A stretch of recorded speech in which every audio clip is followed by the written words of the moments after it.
В Новокузнецке, в тихом и спокойном районе города, росла девочка Таня. У нее была такая теплая, добрая, любимая мамочка. Их даже зовут одинаково – обе Тани.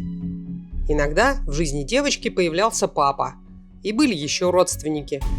И малышка Таня всегда в центре внимания.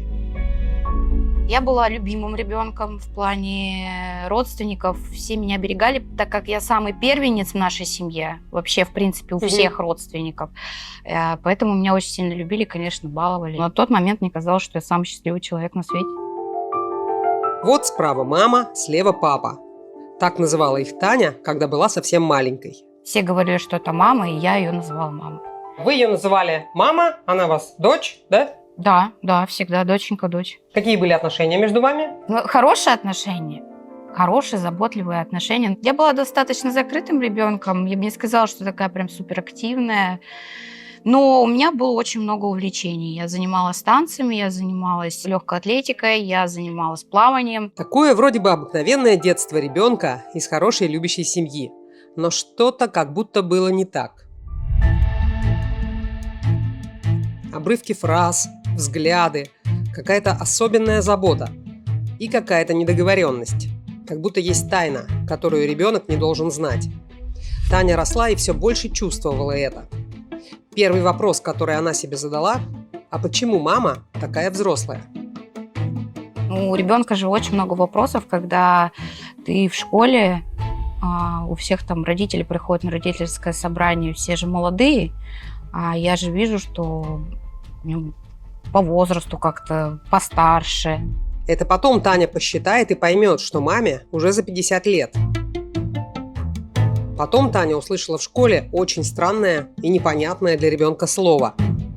Когда начали говорить, что там кто у нас опекаемый, да, там в школе, то есть для меня тоже было как понять, что такое опекаемый, как ребенку понять, кто такой опекаемый, да. Когда, допустим, учительница, это я помню во 2 классе было, и учительница сказала: а бабушка твоя придет на родительское собрание? Я говорю: она не бабушка, она моя мама. Ну да, мама. И то есть вот какие-то вот такие моменты я начала задавать очень много вопросов.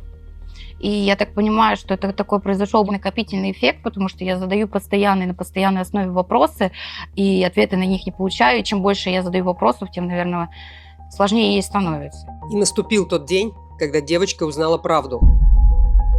И она еще не понимала того, что эта правда изменит ее жизнь на долгие годы вперед. И вот это случилось в начальных классах, когда я пришла и сказала, я говорю: почему я опекаемая, как я опекаемая, как это понять, почему я опекаемая? Ну и бабушка сказала: я вот тебе не родная мама, я твоя бабушка. Секунду, Еля. Я твоя бабушка, и твоя мама очень трагично погибла. Ну, она не сказала, как, конечно, просто сказала, что трагично погибла, и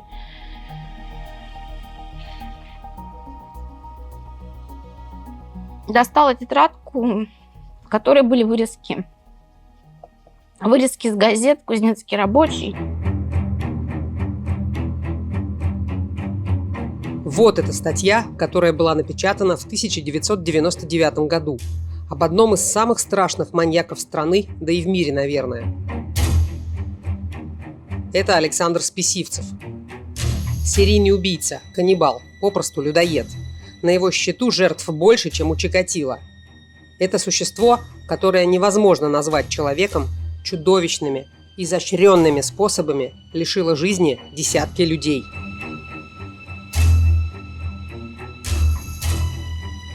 И продолжала глумиться над ними и после смерти. Среди жертв и мама Тани, Наталья Войнова. Тогда ей было 19 лет, а ее дочке всего годик. И вот девочка подросла и узнала эту жуткую семейную тайну. Я помню, что это было очень сильно... Что это было очень сильно больно. Как ребенку испытать шок. Как ребенку испытать шок, что как такое могло произойти, если ты со мной всегда, и я тебя называю мамой, а сейчас я узнаю, что у меня есть другая мама, которая не стала. Это первый шок. И второй шок, что вот так трагически погибла. И еще одним шоком для Тани стало, что убийца не оказался в тюрьме. Самый кровожадный маньяк страны был признан невменяемым и отправлен на принудительное лечение. Списивцев и сейчас там, в специальной психбольнице. Таня выросла и решила действовать. Решила доказать, что маньяк был вменяемым, когда убил ее маму. И в СМИ появились громкие заголовки. Дочь жертвы маньяка решила ему жестко отомстить. Дочь жертвы подала в суд. И вот в этом году суд вынес новый приговор маньяку. И Таня впервые решилась дать большое интервью.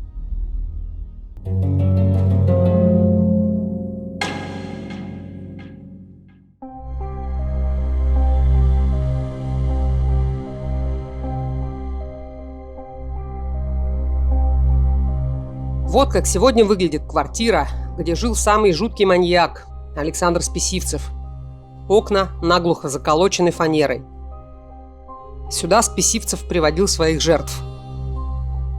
А помогала ему родная мать. Вот они по-родственному припираются на допросе. Спорят, кто и куда девал трупы. Я говорю, что я убила, а ты уносила. А я сказала, что я не выносила его. А ну ты скажи, куда ты уносила. А я его не выносила. Ну почему ты ко мне всегда вот так вот... Потому что ты закапывала. Да я не закапывала, я ее не трогала. Я 4 ведра отвечаю. Я тебе уже заработала за 4 ведра. Вот ты 4 ведра. Что я 4 ведра не принесла вот сюда. А ты 4 ведра и бросала. Значит, вот и показывай. Ну как тебе не стыдно? Ты за что так на меня обозрен? Бессовестный ты. Я не обозрен. Ты мне так говорил, что я тебя посажу вместе с Надькой. За что? Я их не трогала. Бессовестный ты. Я убивал. Бессовестный ты, да? Я не спорю. Ты мне заставил эти 4 ведра вынести для того, чтобы это все сравнять, да? Бессовестный ты.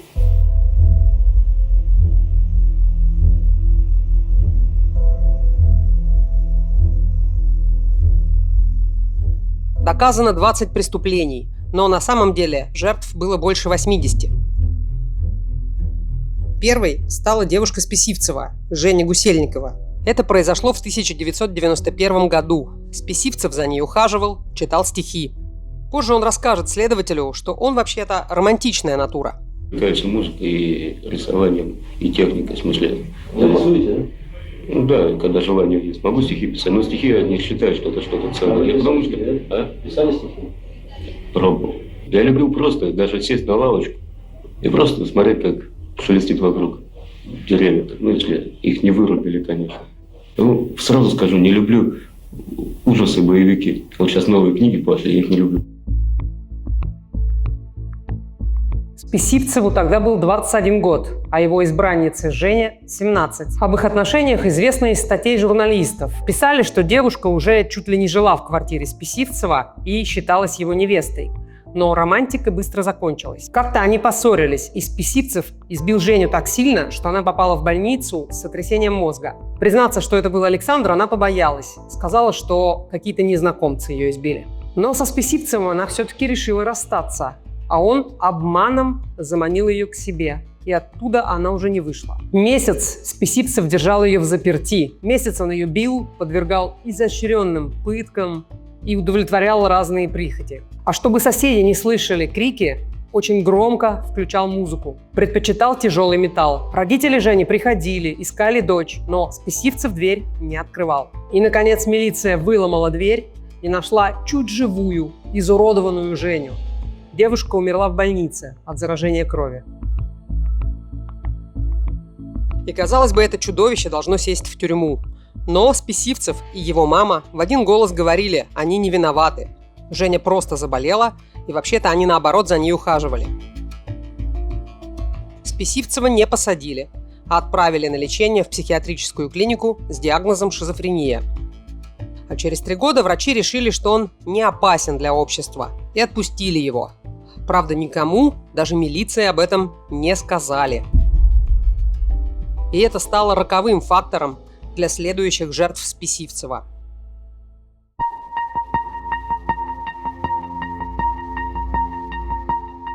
В Вернемся в тот день, когда Таня узнала, что мама на самом деле ее бабушка, а родную маму, Наталью, убил Александр Списивцев, маньяк-людоед. И Тане показали вырезки из газет, которые много лет хранила бабушка. Я думаю, что ей самой было тяжело на тот момент. Ей самой было очень тяжело. Ей было на тот момент очень тяжело, и она просто не смогла, наверное, собраться с силами, чтобы это все выдать ребенку. Но я помню этот день. Я очень сильно хорошо его помню. Я потом закрылась в комнате, не выходила 2 дня из комнаты. Я молчала, я не разговаривала. Бабушка все эти дни носила кушать мне в комнату. Я в школу не ходила, я сидела дома, пока тетушка не приехала со мной разговаривать.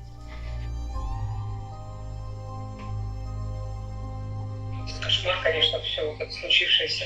Я просто сдерживаюсь, чтобы речь не сбивалась. Да за Господи, Таня, ну только что вот.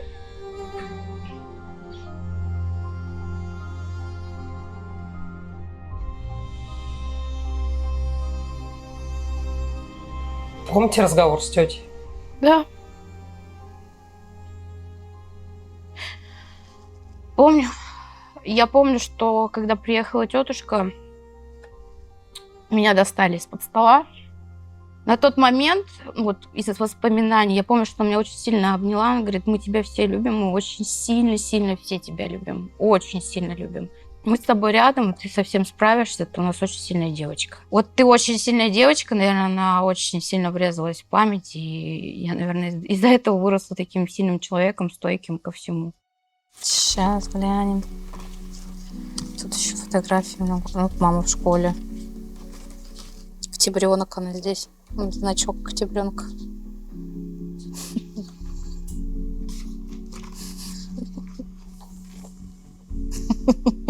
Это я.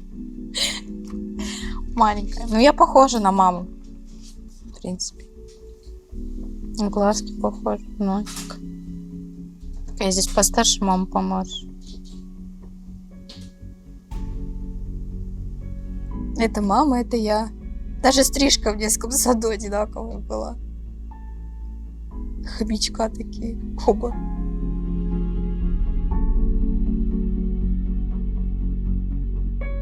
А в какой момент вы стали интересоваться? Вряд ли вам бабушка рассказывала подробности ребенку, что именно случилось с мамой. Так она и сама по факту подробностей-то многих и не знала. То есть то, что говорило следствие, вот то, что там нашли документы и вещи у него дома, вот это единственное то, что она знала на тот момент. А она сама ничего не знала по факту. То есть лет, наверное, 16-17 не было. Начала больше изучать, смотреть. А как вы стали искать и что вы обнаружили?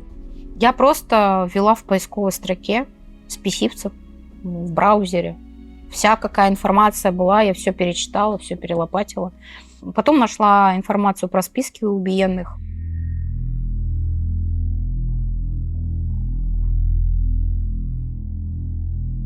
Но нигде не было информации, как именно маньяк расправился с мамой Тани. В квартире нашли только документы и вещи Натальи Войновой, среди других вещей и обуви. Взрослых и детских, женских и мужских. Списивцев был всеядным.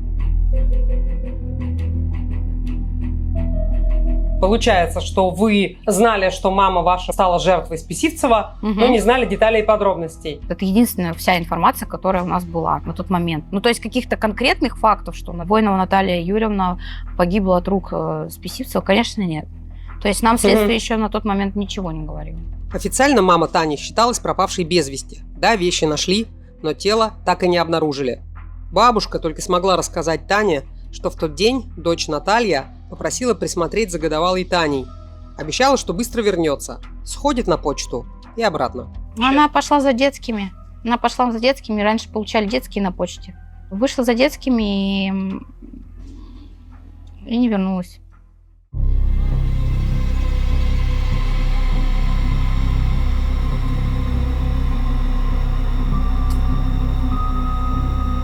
Вот он, этот дом. К сожалению, в этот дом попала моя мама, и здесь закончились ее последние минуты жизни. Это жуткое место, очень жуткое место. Я первый раз в этом месте, поэтому, не знаю, пойдемте за мной.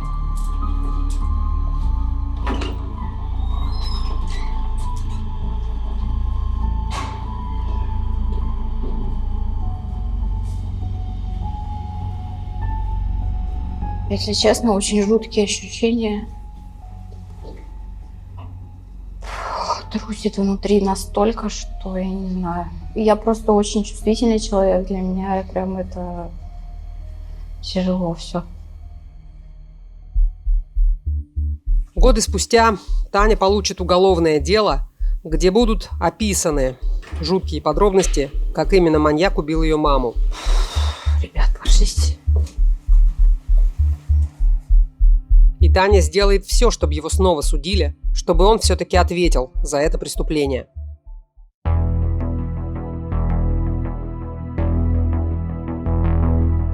Когда мы узнаем о чудовищных преступлениях, которые совершил маньяк, мы думаем, что же такое происходило в его детстве, от чего вырос такой монстр. Кто его родители, как его воспитывали. Родился Списивцев 1 марта 1970 года в той же квартире, которую вы уже видели, в полной семье. Мать его звали Людмила, отец Николай и старшая сестра Надежда. И вот первая странность, о которой тогда писали журналисты. Мать родила его дома. И первые 2 года жизни он жил без документов, как будто его совсем не существовало. Отец мальчиком не интересовался, он любил выпить и погулять. Дома были скандалы, и родители разошлись. Мать полностью посвятила себя сыну. Он был болезненным, хилым, худым, а Людмила его очень сильно опекала. Чтобы вы поняли уровень опеки, до 12 лет Списивцев спал вместе с мамой. Так писали о его детстве журналисты. И вот будущий монстр подрос. Он был скрытным, трусоватым и очень закомплексованным, и начал творить всякие подлости. От него страдали все соседи. Был период, когда подросток Списивцев стал фанатом Гитлера, и на стенах в подъезде рисовал свастику и надписи, прославляющие кумира. И была у него неуправляемая тяга к вандализму. Он портил замки соседям, портил почтовые ящики, кнопки лифта. Соседи жаловались, а мать яростно защищала сына и даже плевала в лицо тем, кто посмел критиковать ее мальчика. Потом Списивцева поймали на краже в школе. И тут мать снова бросилась на защиту. Уговорила учителей не поднимать шум. Кстати, Людмила тоже работала в школе. Правда, в другой, была завхозом. И ее тоже как-то поймали на воровстве. И уволили. Дальше очень важная деталь. Новое место работы его мамы, Людмилы. Она устроилась работать помощницей в суде. И теперь у мамы и сына-подростка появился новый досуг, который точно сильно повлиял на нездоровую психику Александра. Людмила приносила домой материалы уголовных дел. И вот тихими семейными вечерами мама и сын рассматривали их во всех деталях. А там фотографии жертв, преступников, изувеченные, зарезанные, застреленные во всех подробностях, во всех деталях. Они же не только смотрели фотографии, они внимательно читали сами описания, как именно убивали этих людей. И все это вызывало живейший интерес у Списивцева. После школы Списивцева еще несколько раз ловили на кражах. Он сидел в СИЗО, и уже тогда врачи признали его невменяемым. Журналисты приводят выводы экспертов тех лет. Списивцев говорил, что пошел на кражи, так как хотел быть вместе с сильными, иначе его били. Заявлял, что ему кажется, что все его презирают, осуждают. Характеризовал себя трусливым и безвольным. Считал неполноценным, хуже всех. В врачебной комиссии он был признан невменяемым с диагнозом шизофрения и рекомендацией принудительного лечения в психиатрической больнице с обычным наблюдением. Потом Списивцев вышел из больницы и вскоре как раз начал встречаться со своей первой жертвой – Евгенией Гусельниковой. После ее смерти он снова оказался в больнице. И вот через 3 года Списивцева из психиатрической больницы отпустили. А еще через пару лет он снова начал мучить и убивать людей.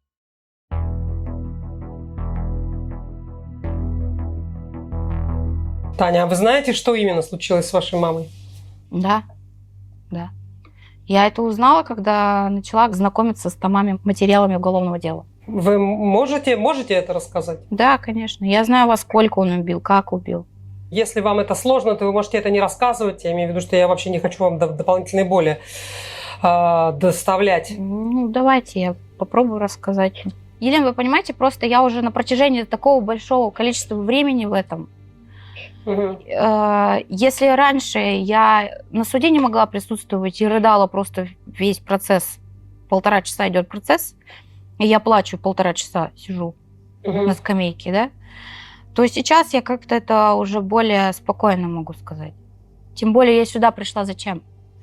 Дать огласки, дать правду, дать чистоту и дать ясность. В общем, как описывает Списивцев, он ее встретил на улице. На тот момент он был с другом и пригласил ее домой. Моя мама бы никуда бы не пошла с незнакомыми людьми. Да, помочь, потому что она была очень добрым человеком, то есть она очень отзывчива была, то есть и дверь поддержит бабушке, если она заходит, и там сумки донесет. Ну, такая вот она, добродетель такой вот сама по себе была. Но чтобы пойти куда-то с незнакомыми людьми, это маловероятно. Возможно, маму Тани, Наталью Войнову, домой могла привезти Людмила, мать Списивцева. Почему такое предположение? Потому что она точно это делала с другими жертвами. И это доказанный факт. Выискивала на улице подходящую жертву и просила помочь. Донести сумки, открыть дверь. И жертва соглашалась помочь такой вроде бы безобидной пожилой даме. Поэтому вполне возможно, что маму Тани в эту квартиру заманила Людмила. Из показаний Списивцева он ее пригласил домой, и они обсуждали какие-то вот насущные темы про мироздание, про то, как надо правильно жить, из чего вот в общем состоит весь мир, ну, такие глубокие темы. Вот это, опять же, как со слов Списивцева. А вот это очень похоже на Списивцева, который и после ареста любил пофилософствовать со следователями и рассказать, как вообще несправедливо устроена жизнь, особенно в те суровые 90-е годы. Сколько людей уничтожила ваша демократия? Ну, это не демократия. Уничтожила не надо. Нет, не демократия. Люди гибнут на вокзалах не из-за демократии.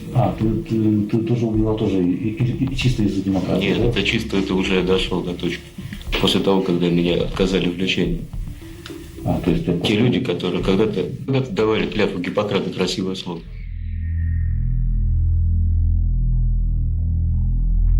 Мама как-то изъяснилась, что ему не понравилось.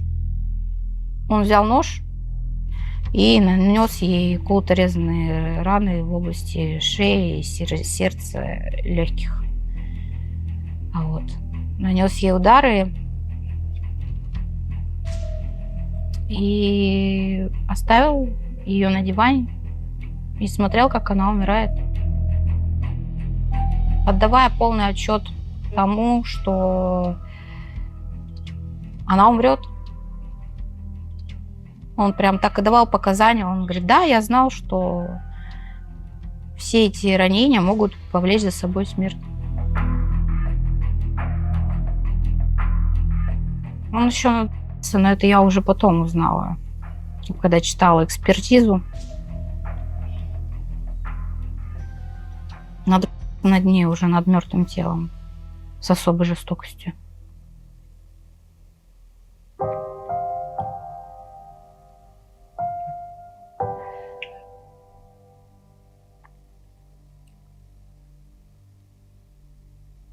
Да, это кошмар, конечно, все вот это случившееся.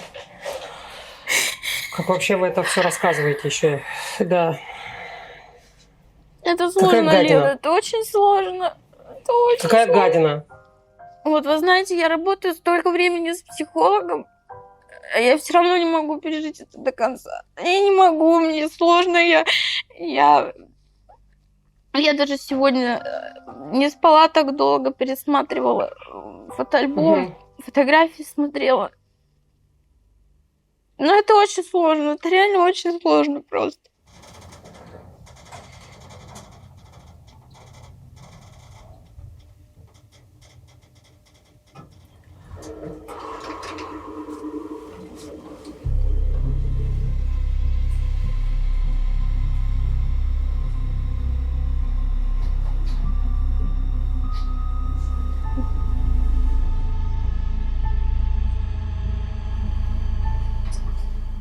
Ну, вот мы на месте. Получается.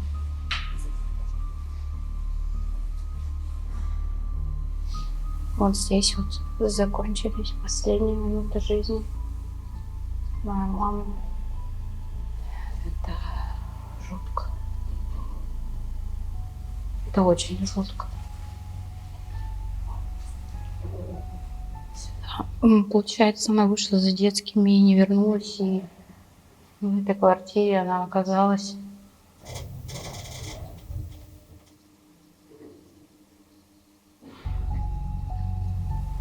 И это были ее последние минуты жизни. Пойдемте отсюда. Это жутко. Просто жутко. Очень жутко. Хочется быстрее отсюда уйти, спуститься и не возвращаться никогда.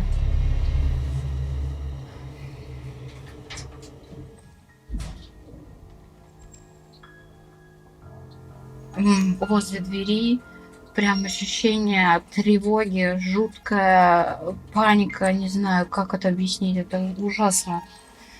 Просто ужасно, вообще невозможно. Еще и дети кругом, это вообще, это же, я не знаю, как здесь живут люди, просто.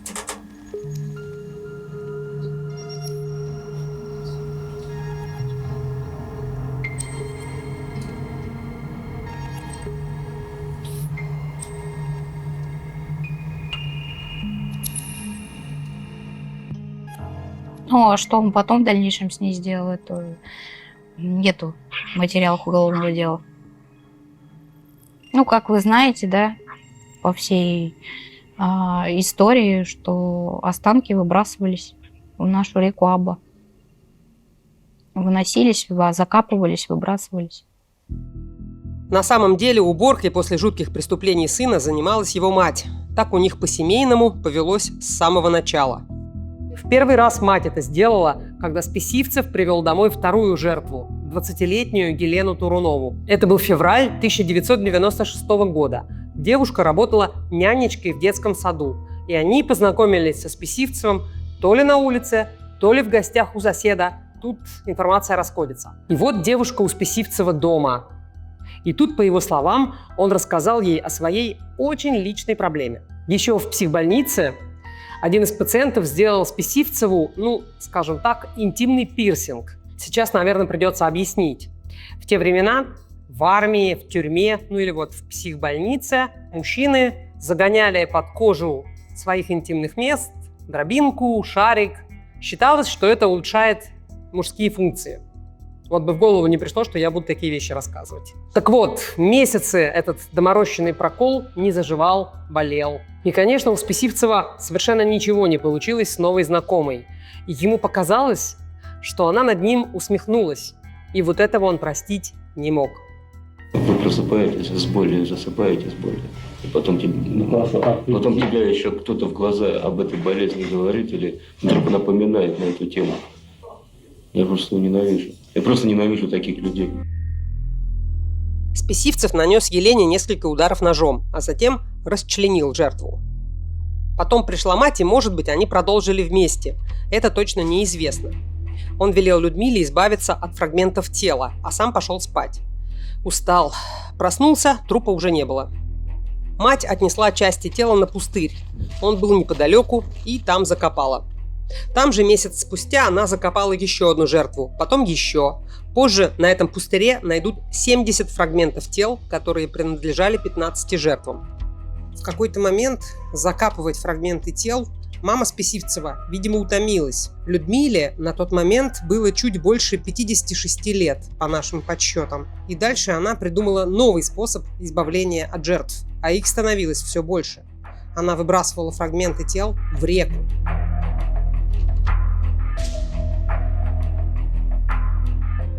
Таня росла и узнавала все больше деталей про Списивцева. Но все это было страшным прошлым, с которым, казалось, остается только научиться жить. Тело мамы Тани так и не нашли. Списивцев на принудительном лечении. Ничего нового он уже не расскажет. Но однажды раздался звонок. А когда снова тема мамы как бы на первый план вышла? В какой момент? Это было лето, мне было 18 лет. Это был 2013 год. У меня зазвонил телефон, я подняла трубку, мне сказали: здравствуйте, такая-то, это Следственный комитет. Вас беспокоит оперуполномоченный Московской области. Не могли бы вы подъехать к нам в Следственный комитет?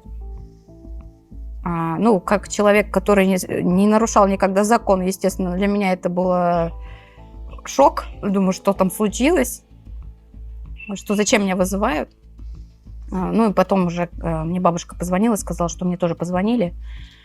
И я такая думаю, все, значит, наверное, что-то по маме, что-то нам скажут, конкретику. Потому что конкретики не было никакой. И приехав в Следственный комитет, нам рассказали о том, что уголовное дело возобновляют. Я задала вопрос следователю. Я говорю, что, его должны посадить или что, зачем, для чего это все делается?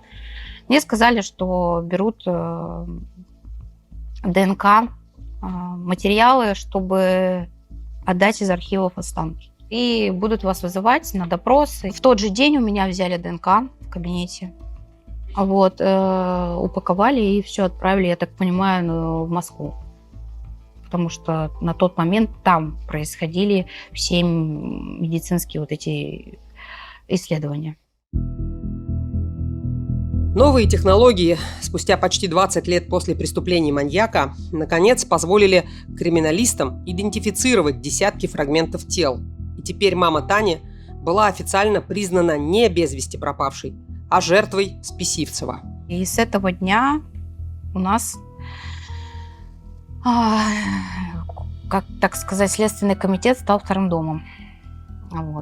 Потому что каждую неделю нужно было то привести документы, то дать показания. Я ездила по большей части, потому что там бабушка очень редко требовалась, потому что я как-то взяла всю оборону на себя в тот момент, что бабушку сильно не хотелось тревожить. И возраст тоже не тот. А к чему велись все эти действия?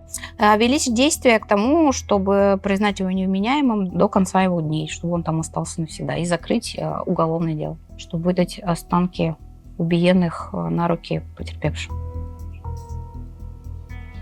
И вам как-то скоро выдали останки? Не совсем скоро. Мне позвонили, просто сказали, готовьтесь к похоронам, вам выдадут останки. Когда выдадут, мы вам не скажем. Позвоним вам за неделю. Я начала потихонечку готовиться к похоронам своей мамы.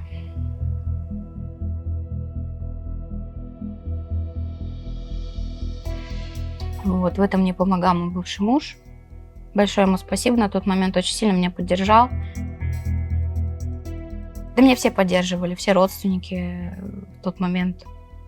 Бабушка очень сильно, непосильная поддержка. Я видела, как ей плохо, как ей тяжело. Я начала с того, что нужно было купить атрибутику всю к погребению. Это гроб и все остальное.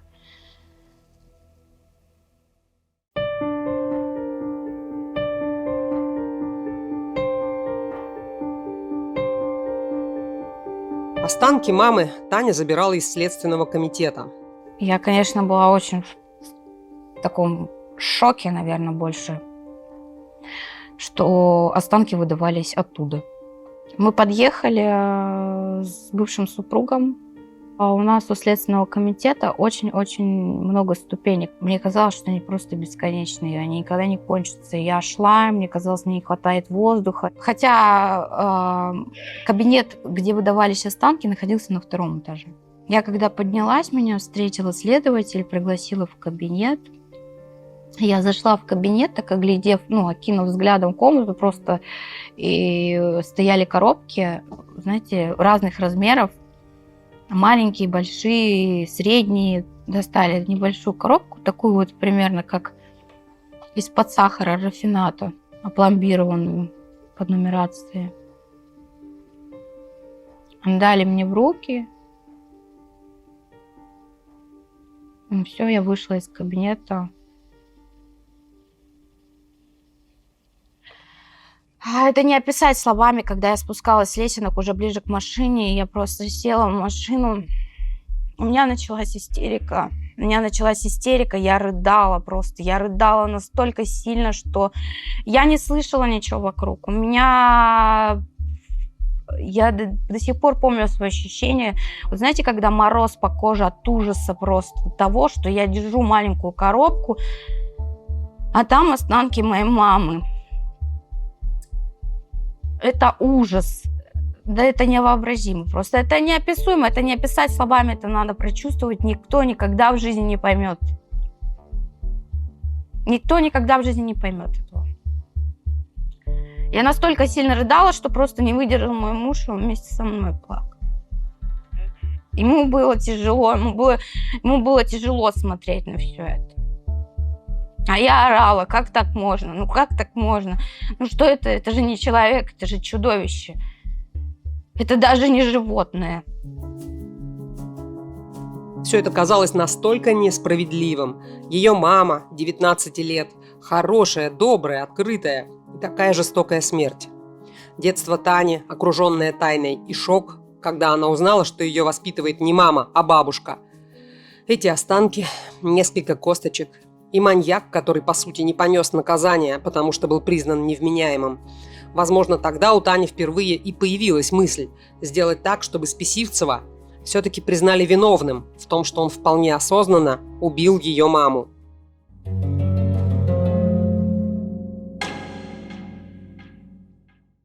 Летом 1996 года в Новокузнецке милиционеры обнаружили несколько мест с останками людей. Больше 70 фрагментов тел на пустыре недалеко от этой самой квартиры. Нашли тела и в реке Аба.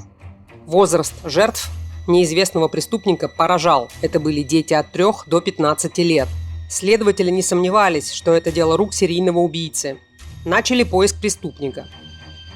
Конечно, в таких случаях проверяют всех бывших осужденных за подобные преступления. И не только за подобные, вообще всех неблагонадежных.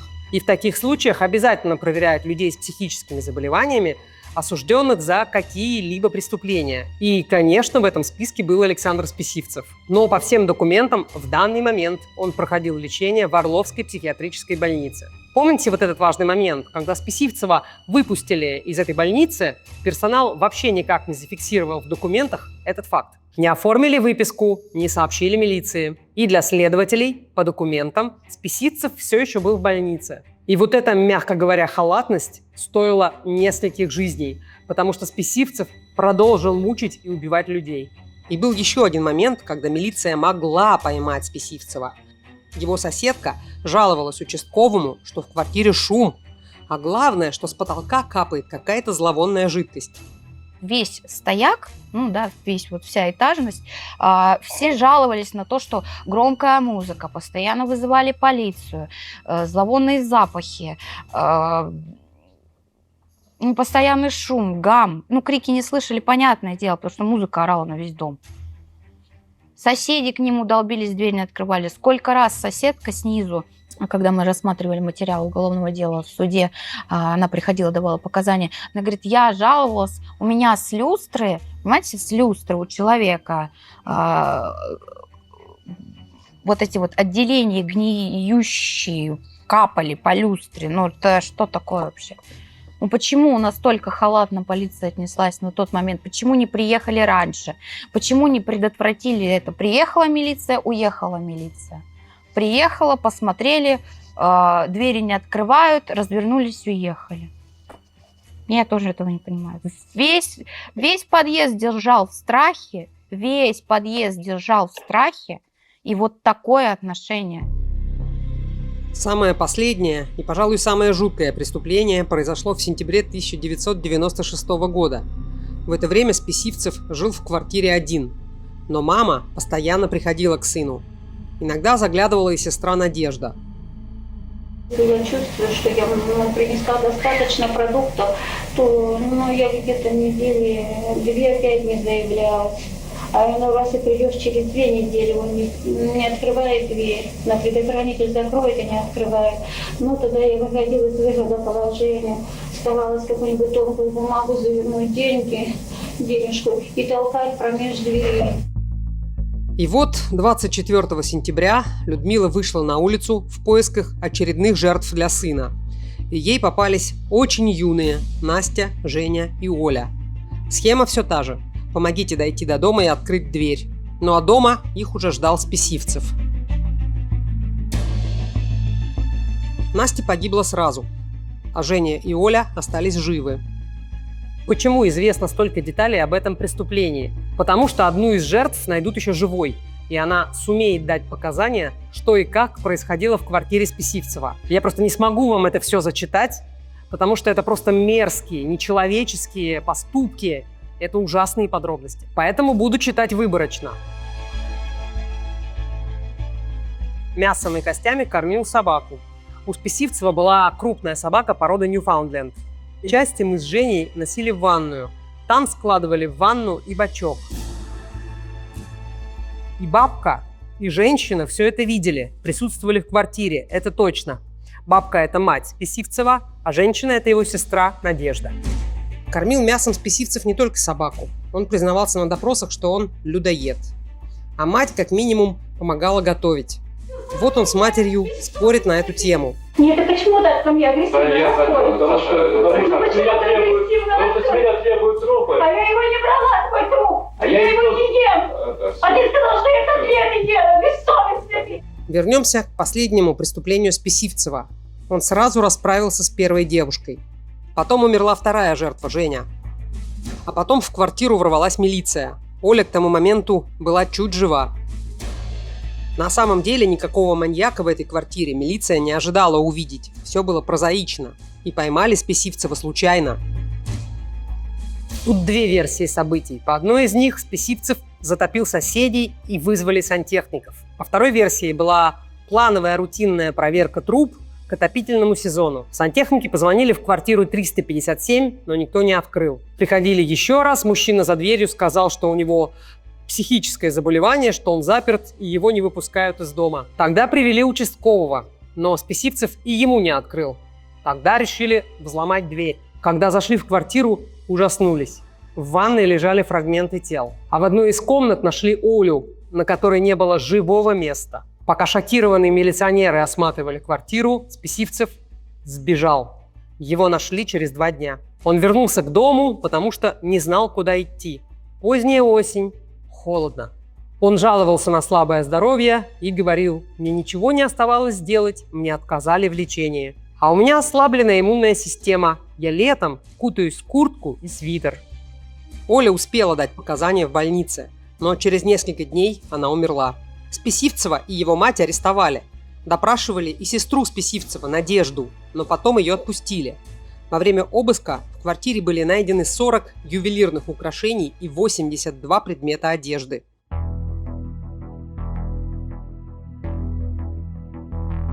Таня, а я могу вас спросить, каким образом сохранились останки вашей мамы? Как пояснили мне в Следственном комитете, что они хранились очень долгое время в архиве. В архиве Следственного комитета.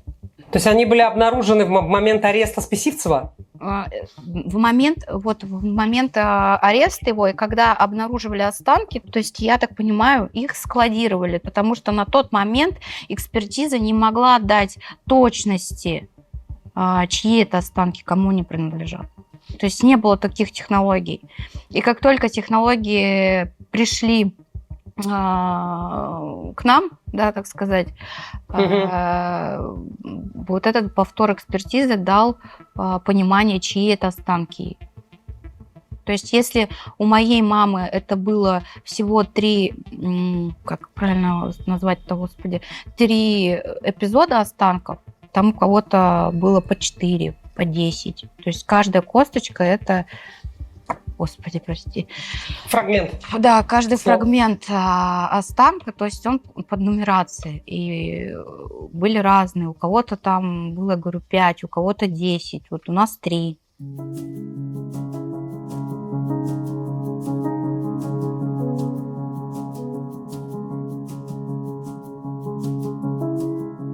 Похороны были все в белом цвете. В зале прощания были цветы белого цвета, гроб белого цвета. люди, родственники, все, кто пришли на похороны, все несли белые цветы, исключительно белые, потому что я так сказала, что это страдающая душа, которая неупокоена, и для меня это было очень таким значимым, наверное, моментом, чтобы все было в белом цвете. Угу. Это был мой вопрос, почему все белое? Да, да, вот. Это было очень невинная душа, то есть у меня ассоциируется это с белым цветом. Таня, а вы составили себе представление о том, каким человеком была ваша мама? Да, я знаю со слов родственников, со слов ее сестер двоюродных. То есть, конечно, я знаю со слов бабушки в первую очередь. Бабушка всегда говорила, что она была очень добрым человеком. Да, у нее немного такой характер правдоруба такой, знаете, прямо и в лоб все скажет, она не будет молчать. Вот. Но она была очень добрым, хорошим человеком, отзывчивым таким. Я говорю, вот ее, скорее всего, доброта и погубила. Не смогла она распознать в лице этого изверга какого-то, что он с ней плохо поступит, сделает. Наконец, останки мамы были преданы земле. Но Таню не отпускала мысль, что Списивцев все-таки не понес то наказание, которое заслуживал. Таня была уверена, когда Списивцев убивал ее маму, он был вменяем. И этому есть доказательства.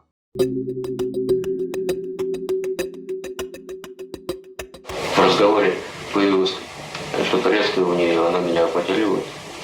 Я не выдержал. Взял нож и нанес тяжелое ранение в область груди. На первых допросах Списивцев терялся, заметно нервничал, но постепенно менялся, даже внешне. Неизвестно, с какой разницей сняты эти два видео, но на первом Списивцев один человек, а вот здесь уже совсем другой. Он даже как будто поправился, лицо сытое, довольное.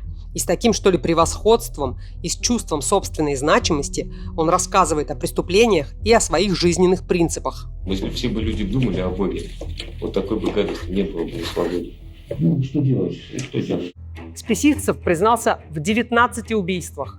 Рассказывал он о них с удовольствием, в деталях. Он совершал все эти жестокие убийства, потому что они давали ему чувство превосходства. Из забитого, трусливого, закомплексованного парня он становился богом в своих глазах. Что было дальше? Дальше Списивцев от своих признаний отказался. Следствие доказало его вину в 3 убийствах, как раз 3 последние жертвы. И тут, внимание, важный момент. Списивцеву провели психиатрическую экспертизу и признали его вменяемым, и его приговорили к 10 годам лишения свободы. Не знаю, почему так мало, но это факт. А через год, уже в 1998 году, Списивцева судили по другим эпизодам и опять провели психиатрическую экспертизу, которая признала его невменяемым. И вместо колонии для особо опасных преступников Списивцева отправили в психиатрическую больницу специального типа с интенсивным наблюдением. Это вот так называется. И он до сих пор там лечится и даже получил 2-ю группу инвалидности. И квартира вот эта жуткая, заколоченная, все еще принадлежит Списивцеву и как будто ждет своего хозяина. Вам, конечно, интересно узнать, а что же мать маньяка? Людмила получила реальный приговор – 13 лет лишения свободы в колонии общего режима. Сестра осталась без наказания. Здесь в этой же статье говорится о том, что спрашивали сестру, корреспондент ее спрашивала, как вы относитесь к тому, что вы знали, что ваш брат вот так вот поступил, что вы думаете по этому поводу? Она ответила, что кто я такая, чтобы судить своего брата. Вот такой вот здесь ответ вот от нее. Мать Списивцева уже давно на свободе. В этой квартире она появилась лишь однажды забрать вещи, и больше ее никто не видел. И вот 2024 год. К этому моменту были идентифицированы тела 15 жертв маньяка. Списивцев признался в их убийстве еще в конце 90-х, но фрагменты найденных тел тогда не были опознаны. И, наконец, год назад Списивцева судили за убийство этих 15 человек. Таня была на суде в качестве потерпевшей. Адвокаты, как это обычно происходит, предложили девушке также подать гражданский иск о компенсации морального вреда. А в какой момент у вас возникло представление о том, что вы должны добиться компенсации как хоть какой-то справедливости? Вы знаете, вообще про компенсацию я никогда не думала. Мне вообще, вот, знаете, далеко, не буду выражаться, да, далеко пофигу на эту компенсацию. Вообще, в принципе, самая главная мотивация была в том, доказать, что на момент совершения преступления, касаемо именно моей мамы, он отдавал отчет тому, что человек умрет. И вот какую я преследовала цель. Он понимал, что он делает. Так мало того, что понимал, он еще на это смотрел. Моя задача была дать четко, что он виновен в убийстве моей мамы. О компенсации конкретно я узнала уже в ходе следствия по уголовному делу. Это было сложно? Да. Это было не сложно физически, как было сложно морально. На тот момент, когда только у нас начались судебные тяжбы, оживились все СМИ. Оживились все СМИ, каждая статья на момент, пока шло все это, пестрила о том, что дочь, потерпевшая от рук спесивцева маньяка, требует справедливости, что она там чуть ли, знаете, не уже мстит ему. Хотя тут разговор вообще ни о какой мести не может быть. Так и чем это плохо? Вроде бы даже это верно. В каком смысле? У меня телефон разрывался. И каждый требовал информацию. Скажите, расскажите, дайте огласки, давайте мы вам поможем. Но я четко знала, что пока я не закончу, пока я не доведу дело до конца, я не буду ни с кем работать, сотрудничать или рассказывать кому что-либо. То есть ты и так в суд ходишь 2 раза в месяц, да, то есть переживаешь каждый раз одно и то же, тебе так тяжело. Тут еще и СМИ просто со всех сторон. А ты видела, а ты слышала, а вот там написали, а вот там рассказали, а ты видела, по РЕН-ТВ показали. Ну да, господи, боже мой, успокойтесь, что такое ажиотаж, что вокруг этого делать. Ну, то есть морально было тяжело. Не столько физически, потому что физически была готова, а вот морально было тяжело очень. Тяжело.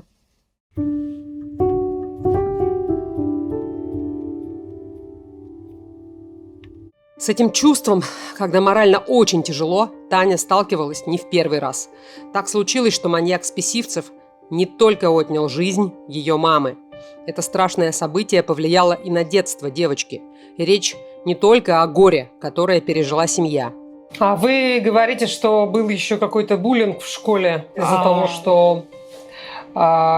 что... Вот, кстати, из-за чего? Ну, вот, получается, у нас, как положено же, да, полная семья – это мама, папа и детки. Ну, а вот у меня бабушка была. И когда уже непосредственно все узнали, что у меня бабушка,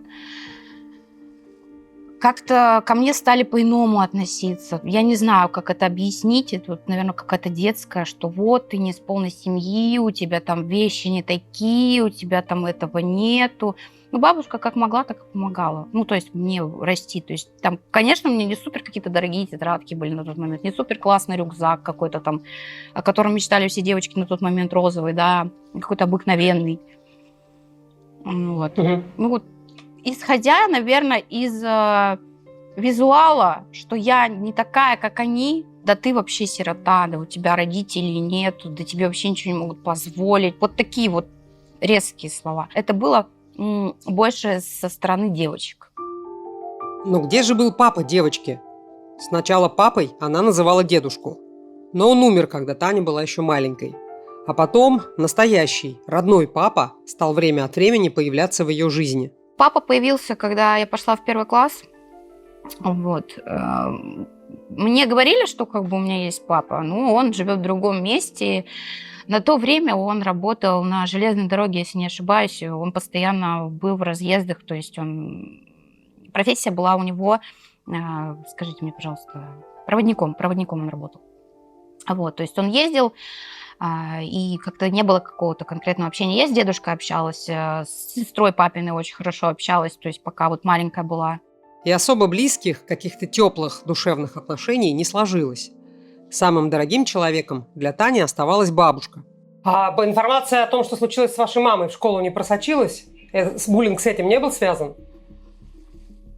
Вот я вам не скажу конкретно, что просочилось, не просочилось, но преподаватели все знали. Со мной начал очень часто работать психолог, и вот как раз-таки вот эти моменты задавали вопросы уже сами, то есть дети. А почему тебя водят там в кабинет постоянно к тетеньке, которая с тобой постоянно разговаривает? Ну, и я тогда уже сказала, вот, что вот у меня мама вот так вот умерла. Вот. У меня нету мамы. Папа у меня есть, а мамы нет. А как вы с ним справлялись, с буллингом? Я имею в виду, вы не вы как ребенок, а вы как ваша семья. Что вы сделали с этим буллингом, как вас защитили? Вот, Елена, как можно защититься от деток? Скажите, пожалуйста. Ну, никак. Ну, никак. То есть Как можно защититься от деток? Ну, на самом деле, это сложно, но это возможно. Это когда, если школа и родители детей выступают единым фронтом и дают по шапке да, то есть зачинщикам, то как бы они понимают, что хорошо, что плохо, и что вот это плохо, а хорошо это им будет, если они это делать перестанут. Понятное дело, что как бы разговор состоялся и моей бабушки, и разговор, то есть преподавателей с детьми, то есть состоялся, то есть это было все, но буллинг-то не прекращался. То есть были определенные дети, которые буллили, были определенные дети, которые поддерживали. Вот. Таня, а что же было дальше? Ну вот вас буллили, как бы такое ощущение, что найти управу на гадких детей не удалось, и что было дальше? Дальше я перешла в другую школу. Вот, я перешла учиться в женскую гимназию. Там у меня появилась подружка лучшая. До сих пор с ней дружим, в очень хороших отношениях. Вот. И там меня приняли как родную. Ну, то есть не было никакого буллинга. Со мной продолжал работать психолог. Вот. Но не было буллинга, было комфортно учиться. То есть и очень много внеклассных занятий там было разных. Мне очень нравилась эта школа. Эта школа чисто только для девочек. Там учились одни девочки. После школы Таня изучала юриспруденцию, получила диплом. Со временем поняла, что ее призвание – делать людей красивыми. И сейчас она работает в индустрии красоты. У нее 2 замечательных детей. И рядом любимая бабушка.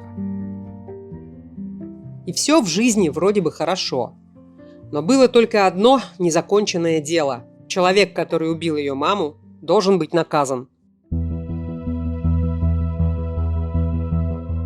В Кемерове спустя много лет возобновились судебные слушания по делу одного из самых кровожадных маньяков 90-х – Александра Списивцева. Известно, что мать Списивцева каждый год пишет в разные инстанции, просит отпустить сына на свободу. Однако эксперты уверяют, скорее всего, новокузнецкий маньяк больше никогда не выйдет из больницы. На суде его не видели?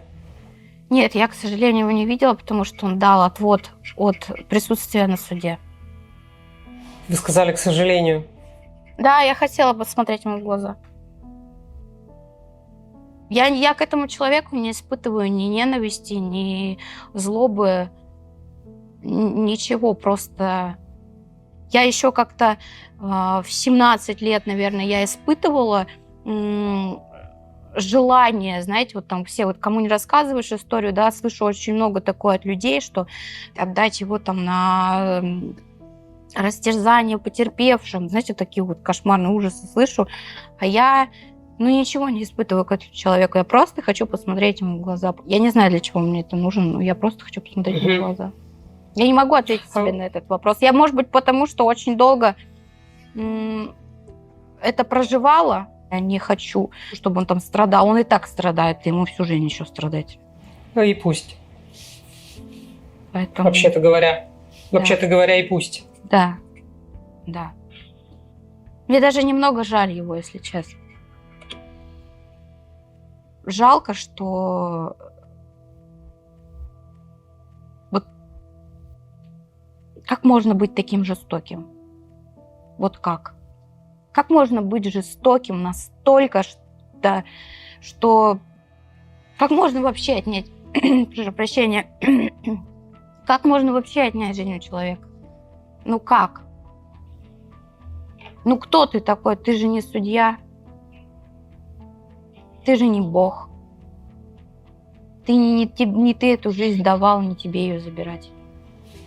Ну, это в обычной человеческой логике, Тань. Ну и просто Ну. я и... Понятное дело, что это человек, может быть, с помутнением рассудка, и что-то там у него все-таки какие-то отклонения были на тот момент. Ну, и мне кажется, он просто вот человек сам по себе такой жестокий.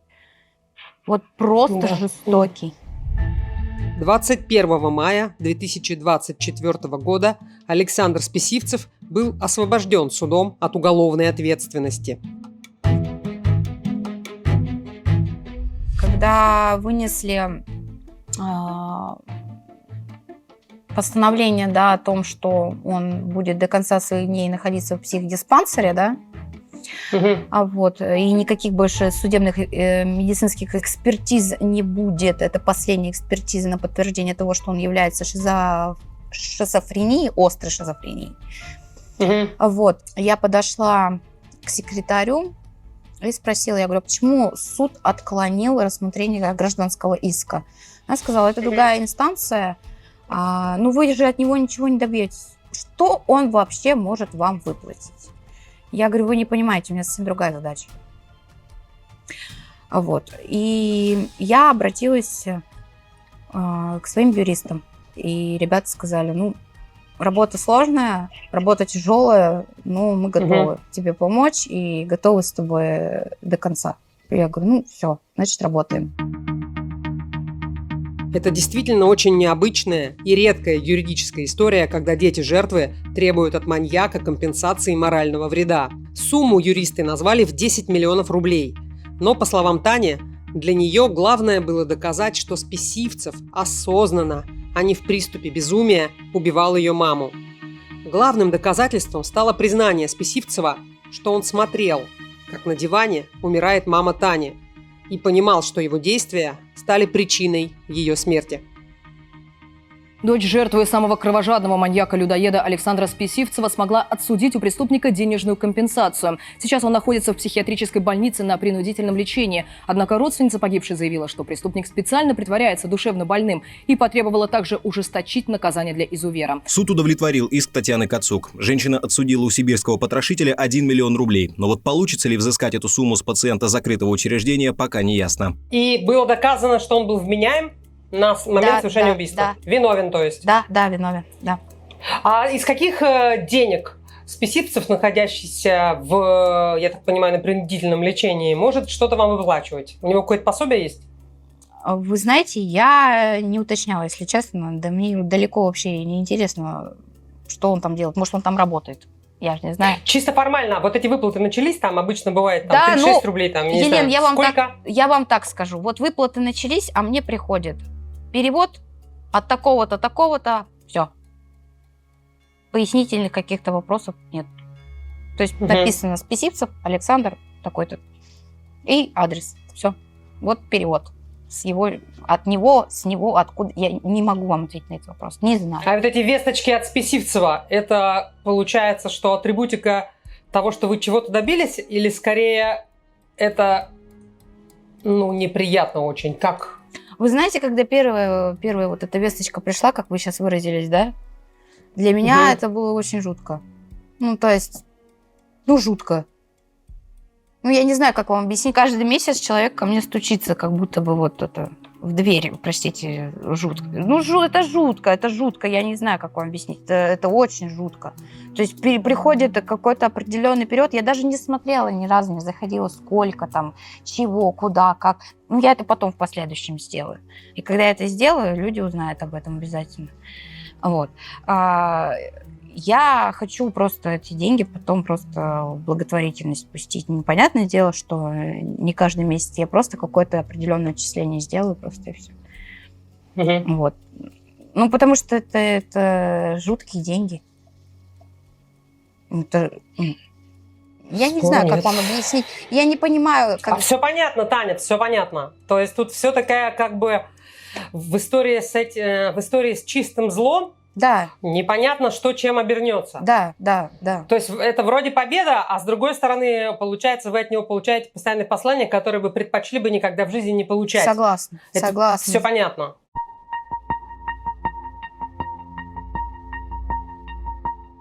Вот вопрос у меня есть к вам, Таня. Давайте попробуем сформулировать.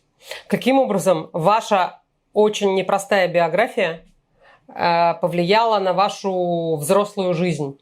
Как вот эта вся история на вас отразилась? Такой очень общий вопрос, но я знаю, что вы можете на него ответить. Как повлияло? Я могу разделить на плюсы и минусы. Давайте. Из плюсов выдержка, сила. Я очень сильный человек. Я могу вынести неимоверную боль.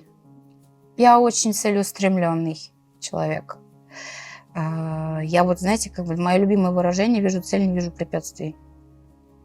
Если я хочу довести дело до конца, я обязательно его доведу до конца. Я иду напролом. У меня стержень. Мне все говорят: ты такая сильная, ты такая сильная. А я вот, знаете, для меня это как-то вот,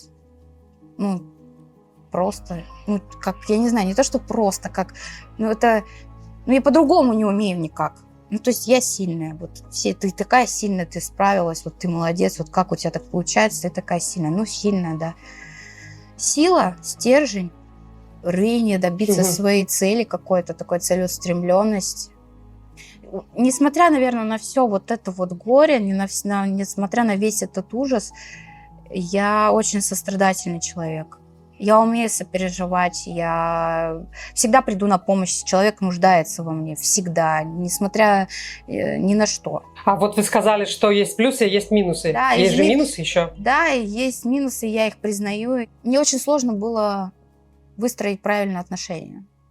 Я встречала всегда людей, мужчин конкретно, да? Нет, не только мужчин, и женщины тоже были такие же. Холодных, отстраненных, жестоких.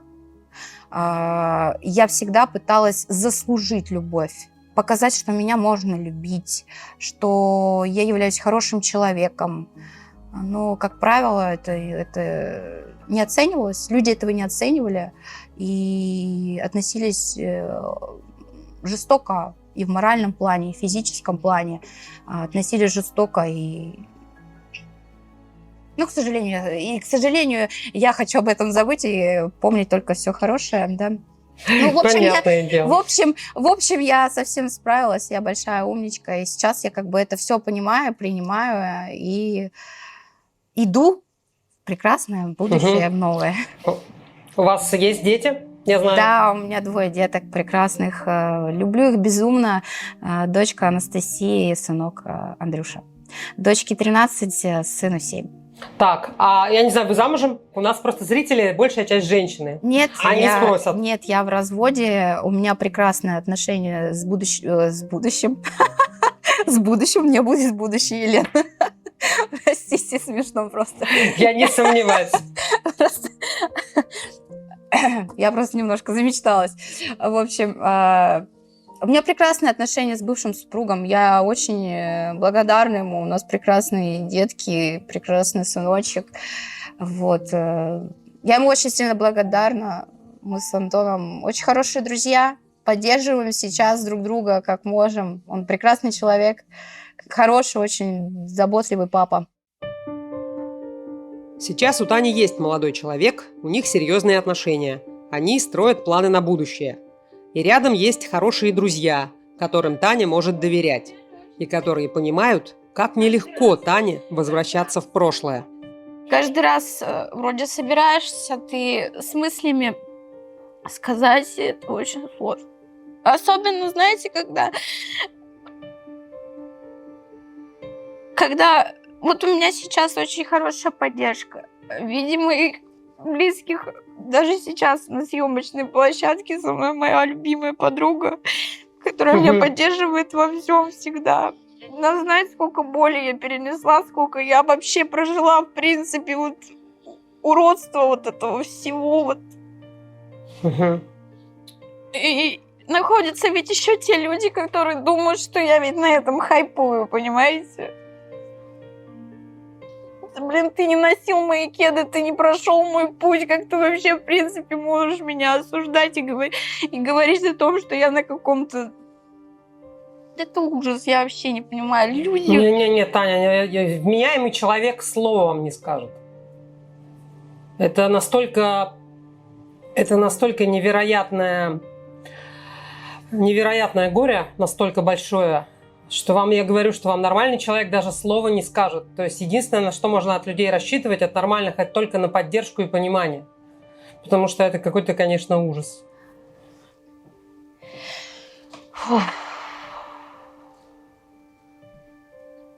Таня, у меня к вам последний вопрос. Ради чего вы даете это интервью, которое совершенно точно далось вам очень нелегко? Вы знаете, Елена, я ждала этого вопроса, если честно. Я знала, что вы зададите этот вопрос, потому что все имеет свой смысл. Ну да. Я вам так скажу.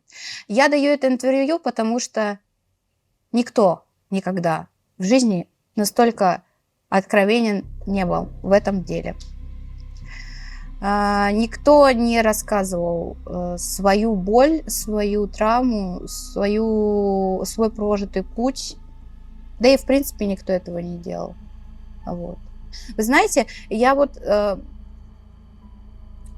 ознакомливалась там с Чикатило, да, вот все вот эти маньяки страшные, да, в общем. И как-то люди боролись, как-то что-то они делали, понимаете, а у нас как будто здесь никому ничего не надо. А мне надо. Я хотела доказать то, что он виновен. Почему следствие тогда не отправили на 100 экспертиз медицинских, тоже мне непонятно. Хотя он признавал все свои поступки и действия. Вы думаете, что он мог бы получить наказание, Да. а не лечение? Да. Мать Списивцева продолжает писать в инстанции, чтобы сына выпустили из психиатрической больницы.